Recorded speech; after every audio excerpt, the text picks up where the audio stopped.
Hey YouTube, it's Uni from UniXTCG, and today we are so back. And by we, I mean Red Daima. And no, I know a lot of you guys are gonna be like, was Red Daima ever here to leave, to be able to come back? And to those naysayers, I say, I don't really want to talk about it, but I am sitting here being so excited for this drop. In what has maybe been Bandai's best kickoff of a spoiler season, we have gotten all 5 leaders. We have gotten at least 2 cards for each leader to show off what the archetype is trying to do. And on top of that, we have even gotten some alt art spoilers already. So get ready to dive into this. This is going to be an exciting video. And thank you guys for being patient while I've been covering this launch of Gundam to get around to this Fusion World content. All right, let's jump into it.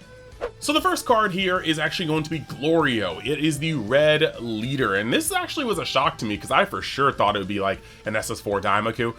But we've got the when attacking, draw 1 card, and the awakening can be activated when your life is at 4 or less, and then you draw a card and flip this card over. Now, once you get over to the awakened side, you have a very interesting effect. Of course, when attacking, you're going to draw a card, but activate main once per turn, discard 1 card from your hand. During this turn, the next time you activate a skill and a card with DA in its card name from your hand or battle area, reduce the skill cost by 2. Now, there are going to be cards, I think, that can already take advantage of this, maybe 1 or 2, I think. But for the most part, this is going to be an in-set like effect that really just gains steam with the support that's coming.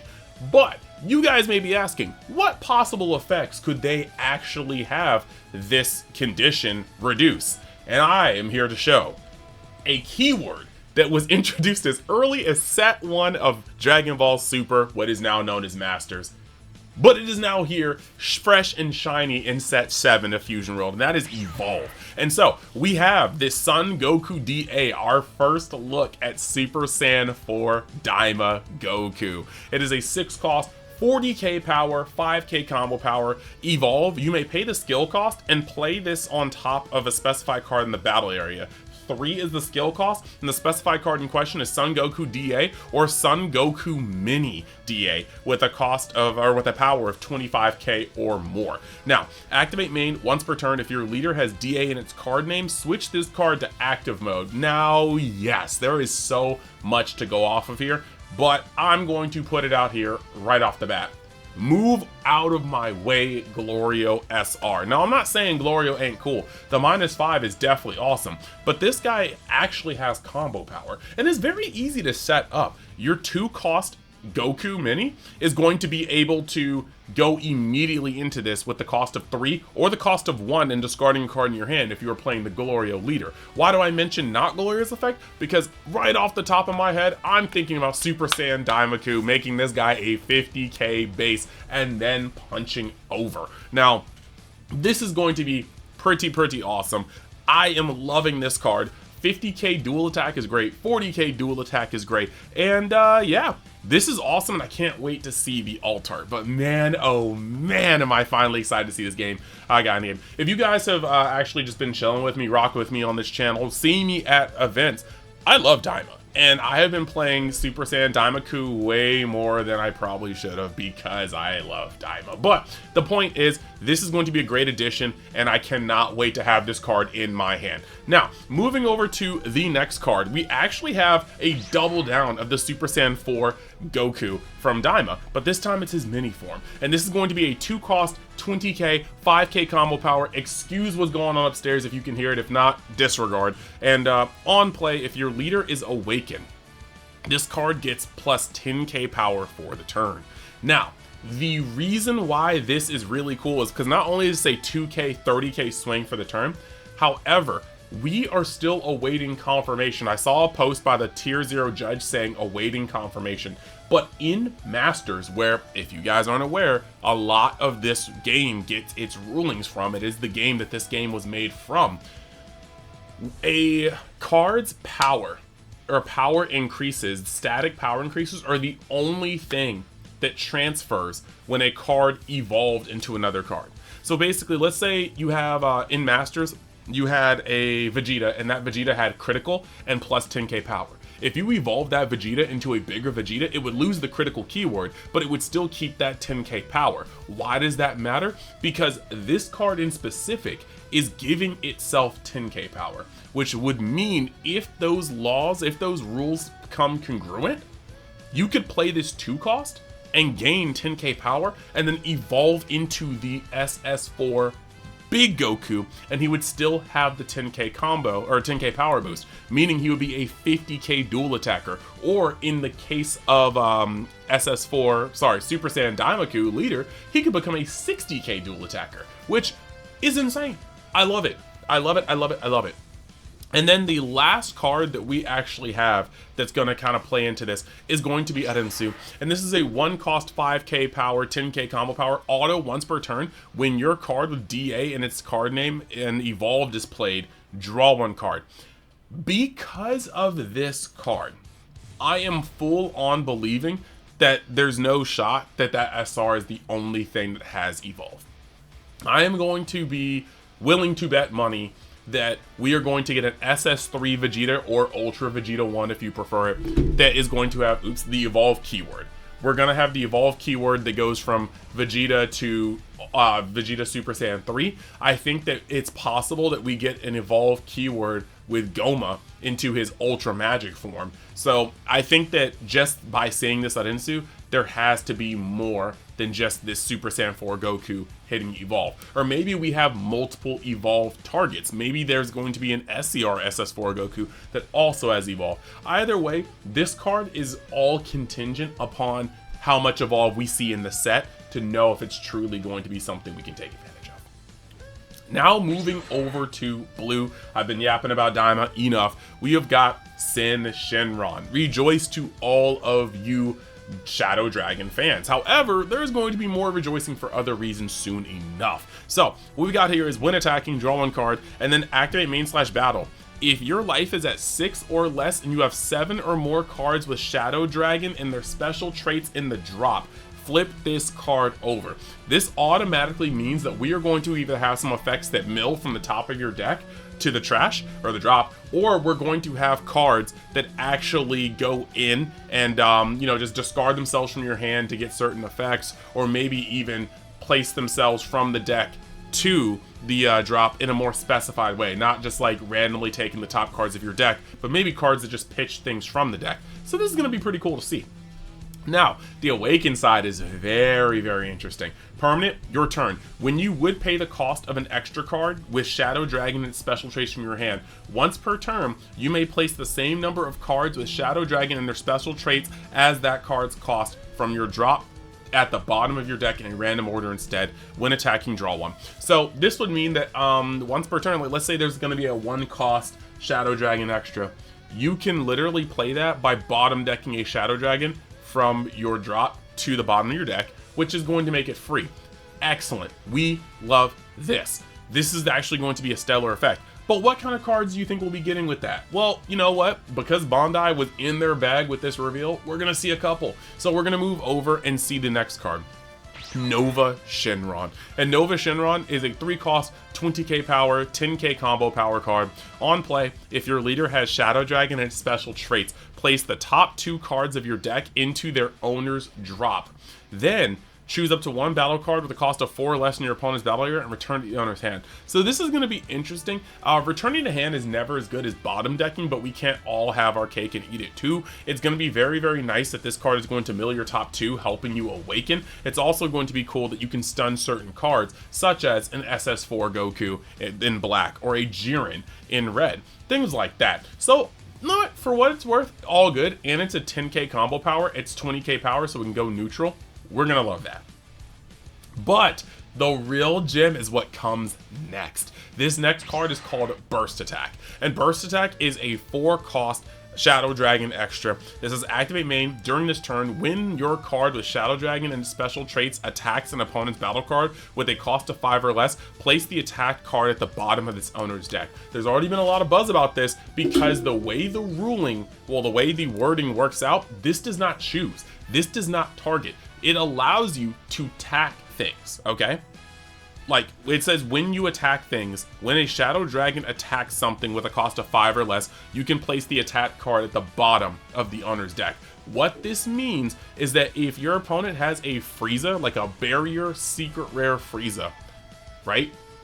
Or, you know, a barrier secret rare Frieza on the board, and it's rested. If you play this card, and then you attack that Frieza with a Shadow Dragon, you will be able to bottom deck that Frieza. Unless they come up with some out-of-pocket ruling that says this doesn't work, this will be the way this card interaction works, because you are not choosing the barrier card. You are attacking the barrier card, and this card is just saying the card that is attacked is going to be bottom decked. This would be our first technical interaction with barrier cards.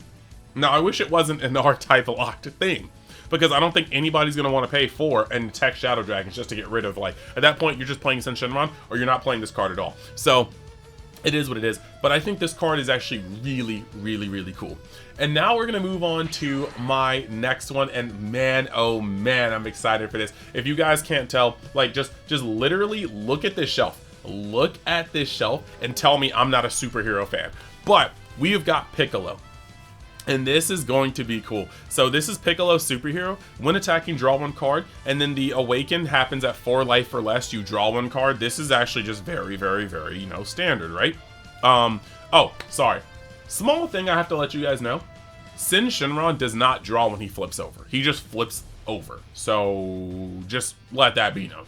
But when it comes to Piccolo and Orange Piccolo, he's going to draw 1 card and then flip him over. And then you have the Piccolo Superhero. And this guy says, when attacking, draw 1 card. Now, auto. When an opponent's card attacks, you may choose 1 battle card with a cost of 3 or more and Superhero and its card name in your battle area. If you do, switch the attack target to the chosen card, and then this skill cannot activate for the turn. So this guy is going to be able to turn a card into a blocker, and then he's going to just be able to soak that up. Now, there's a lot of interesting things that will happen with this. One, you're going to be able to keep damage off of your leader at a better rate than other people.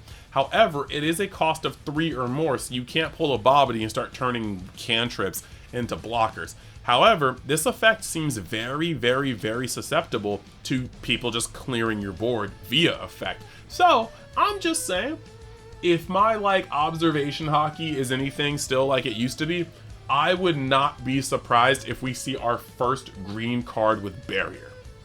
If we don't see our first green card with barrier, there's definitely going to be some sort of cards that's like on KO. Like this archetype is 100% getting on KO effects. That's on brand for green in general. But I just would not be surprised if they give us a barrier SR that's going to be your go-to blocking target for this leader's effect. But either way, art's pretty standard because they can only use so many assets for superhero. This literally looks like the 2 assets they normally use for this character, plus like Dragon Ball Legends Zenkai screens, so it is what it is. Now, going over to the next card, speak of the devil, you got Piccolo Superhero, and he's a 3-cost 20k power, 10k combo power, win KO, draw 1 card. So you can guys just make this eye blocker, let him get KO, draw a card too. That's very cool. But at 3 cost and 20k power, he's extremely easily removed, and that's just going to be a part of the game. It's unfortunate, but it happens to be true. So yeah, this is just a cool thing. You can see how the interactions work. You're gonna get some on KO effects. We might get a barrier. There's gonna be some cool stuff. But the next card is pretty cool too, and that's going to be Gamma 1 Superhero / Gamma 2 Superhero.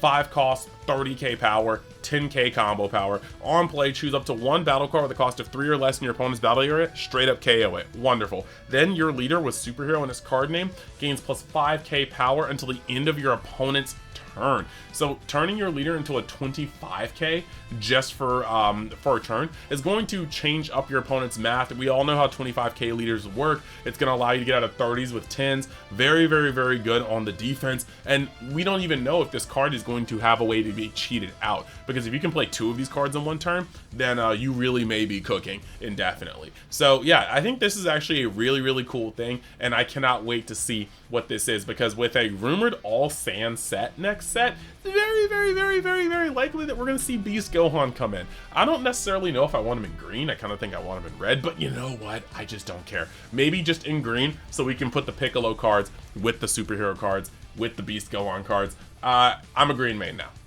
if that's the case. It is what it is.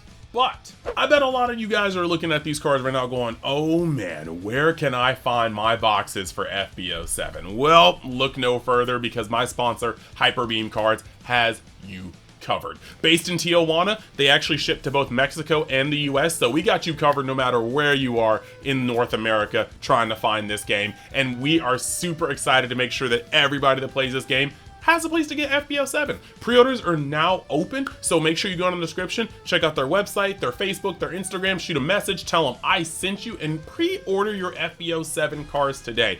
Best place you can possibly buy this game, and I put that on Kami. Now let's get back to the video.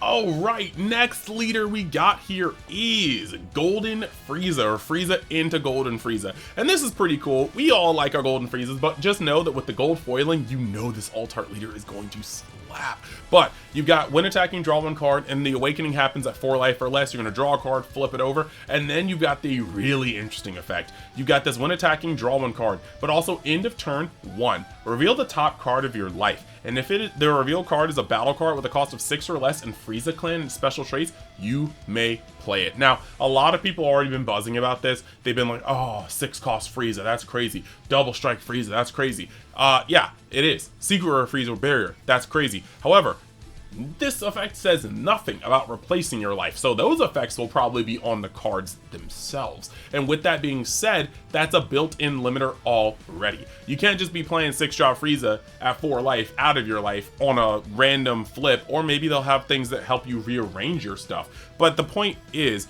you literally can just play these cards for free, for 1 essentially, as long as your deck is built pretty much all Frieza clan. And this opens up the gates for a lot of stuff. Now, how strong this deck will be will completely rely on how many cards they release that will replace your life after they get played from life, if they decide to release any hard heal cards, because we do have them in green.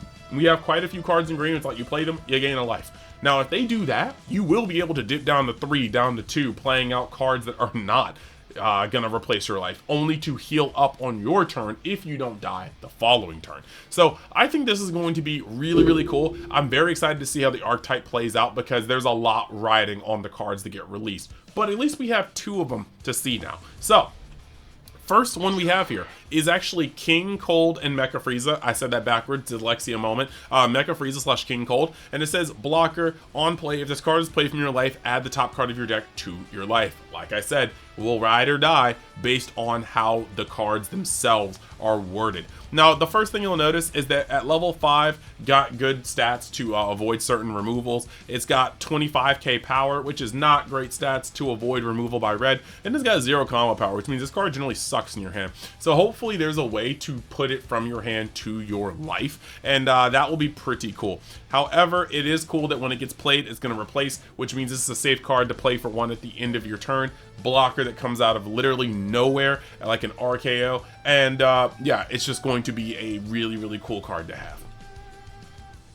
Now, this next attack, or next card extra, I said next attack, is actually pretty cool as well. You're going to have a 1 cost extra card called Golden Emperor, and Golden Emperor says activate main. If there is a Golden Frieza with a cost of 5 or more in your battle area, switch your leader with Frieza clan and its special traits to active mode. Then you can't use extras for the turn. This doesn't mean you can only play this per turn. This means that after you play this card, you can no longer play extras, meaning you can play extras all throughout the turn and then end on using this card and then be locked out of extras. The other cool thing this is letting us know is that they want to give you a 5 or more Golden Frieza without fully intending to give you a 5 or more Golden Frieza in the set. They're not just going to leave you with the Secret from set 2 or the 5 cost double striker from the starter deck. We're going to get another Golden Frieza, and on top of getting another Golden Frieza, he's probably going to be an SR, especially if a card like this is just calling out that exact cost and character type like so. So I'm super excited for this. One of the things you're going to note is that this leader does not say once per turn when attacking.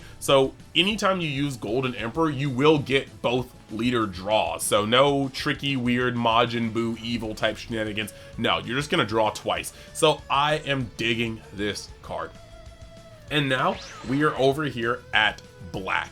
And black is actually getting the very first Shinron leader. As a old Masters player, I'm a little scared because we didn't have a single Shinron. Like, our wish leaders were kind of like so-so. It really ranged. But our Shinron leaders were all broken. Normal Shinron, Super Shinron, Porunga. Every Eternal Dragon like just leader went to some broken tactics. However, what we have here is something we've already kind of seen before. 15k power permanent. This card cannot attack, and if your life is at 4 or less, this card gains plus 5k power. So once you're at 4 or less, is going to be a permanent 20k on either side.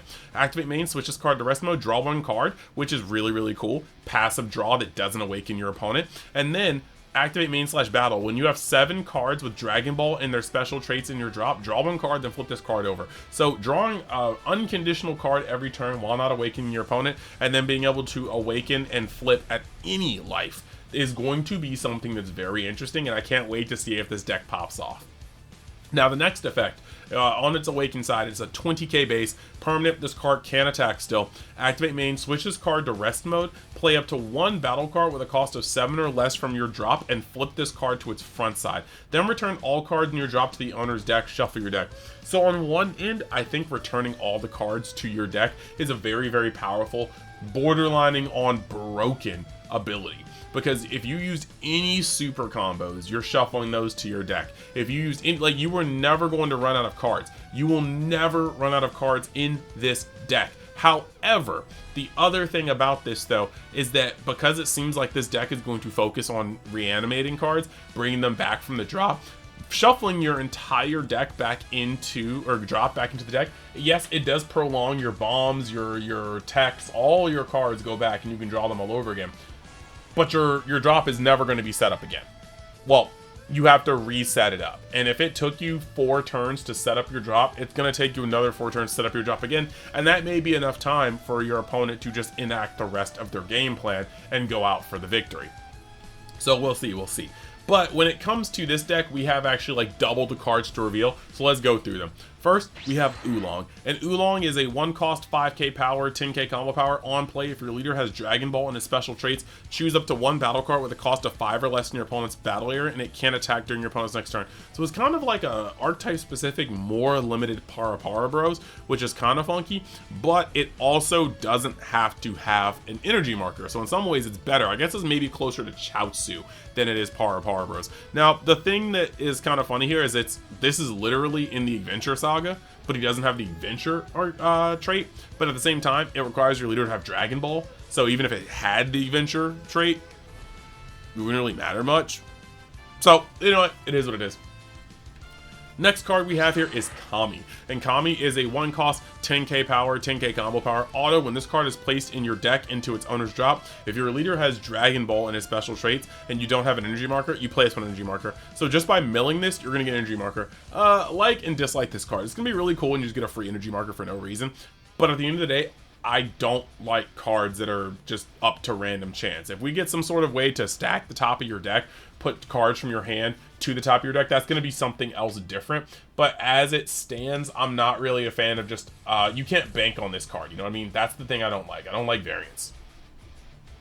Next card is Dende, and Dende says, 2 cost 5k combo power, or 5k power, 10k combo power. On play, if your leader has Dragon Ball and his special traits, place the top 5 cards of your deck into the owner's drop. So you got some self-mill, making sure that you can set up your strategy. It's a 2 cost body, so it can't be killed by 1 cost removal, and on top of that, it's a 10k combo power. Overall, it's got to be a good card. I'm not really a big fan of mill because you never know what you're going to flip into your drop. But at the same time, if you're going to do it, you know what? You might as well have a top 5 to make sure you really get into your strategy's bag. And then the second to last card we have here is actually going to be Krillin. And Krillin is a 2 cost 5k power, 5k combo power blocker. This is auto. When this card is placed from your deck into its owner's drop, if your leader is Dragon Ball and his special traits, play this card from your owner's drop. So it's going to be a free mill guy. This is starting to get really crazy because I'm assuming that we're eventually going to get cards that do a lot more, but then require you to pay energy to play them out. Because I just don't want somebody to be like, tap 2 Dende, mill like 5 cards, be like, okay, here's a blocker, here's a body, and here's an energy marker, swing with the body, pass. that's just too much freeness on a random scale, and it allows like a very unpleasant experience when they high roll, or a very unpleasant experience when you're playing the deck and you low roll. So I'm hoping that eventually the more impactful cards are just going to cost energy, so there has to be some sort of like preemptive thing to it, you know, like you have to plan out, okay, well, what if I mill this, I want to have the energy open to use this, things like that, and not just a bunch of free effects, because then we have Vegex again. And by again, I mean Masters players. You guys understand what I'm talking about. And then we have this Tell Me Your Wish Now spell card, extra card. This is a very, very cool thing. It reminds me of World Peace and the other card, Miraculous Revival, or it's something like that. I think it's World Peace from Masters. But it's a 5-cost. Activate mana. If your leader is Shinron, play up to 1 battle card with the cost of 7 or less from your drop. And this is going to allow you to reanimate. So only time will tell what this rare is going to be, what this SR is going to be, what this I say LR, I play too many Dragon Ball games, what this SR or SCR is going to be. There's a lot of people that got wished back. But right now, this can bring back Gogeta in our card pool. That's, I think, the thing you want to cheat out the most. It comes out above curve, and it makes an energy marker. Like, if you think about it, you could have 4 energy and an energy marker and play this card, bring back Gogeta, remove something, and gain an energy marker, and lose no real momentum. So I think this is going to be pretty cool, but I want to see what the payoff is. It likely won't be another Shenron, because you can't, like, win a game with a Shenron. So we're going to have to see which card they allow us to bring back as our ace in the hole. Since this says 7 or less, it's gonna be a 7 drop, and I want to know what strength we're about to get out of this card. And yeah, as a quick bonus though, they decided to finally gift us with showing us every freaking super combo instead of doing it one day at a time. And going off of their arts, you've got, you know, Goku. I'm not really a fan of this art, but it does look cool. It does look kind of raw. Mega Shinron just standing there menacingly.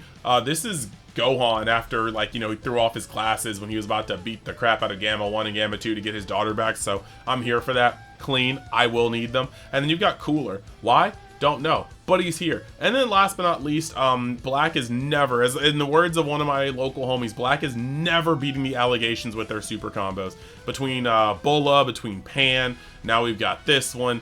I don't know what to say, but the important part is that we are getting actual alt arts for the super combos, and these look good. Moving over to the next one, now we have gas. We have Goku farming unlimited aura with his OG Super Saiyan 3 glare that also came out in Daima. We have Omega Shenron charging up an iconic move, looking pretty clean. We have Gohan charging a Kamehameha. I will need 4 of those yesterday. In fact, if you pull one, don't even wait. Just message me on Discord or comment on my video and we will get in contact with each other. I need these. And then we have Cooler looking clean. And then,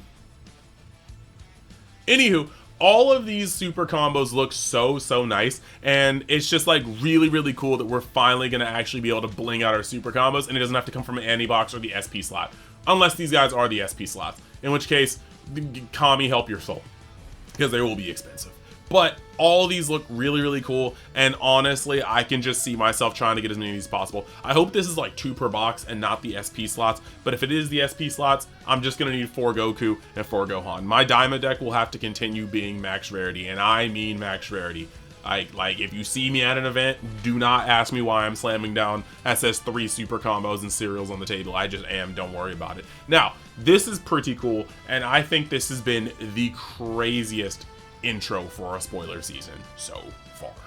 So yeah, let me know what you guys think. Let me know if you guys are having a blast already with what we've gotten. I'm sorry this video came out late in the day. I saw it on my way to work, but now that I've got this new part-time, I'm usually up at 6 a.m. and I don't really get back until like 3 or 4, so I got this out as soon as possible. Thank you guys for bearing with me. This is awesome. I hope I gave you guys something to think about with my insights for these cards. And one more time, if you like the video, like the video. And if you love it, think about subscribing, because we are covering both Fusion World and the Gundam card game on this channel. Those are my bread and butters, you know, Dragon Ball, Fusion World, Gundam.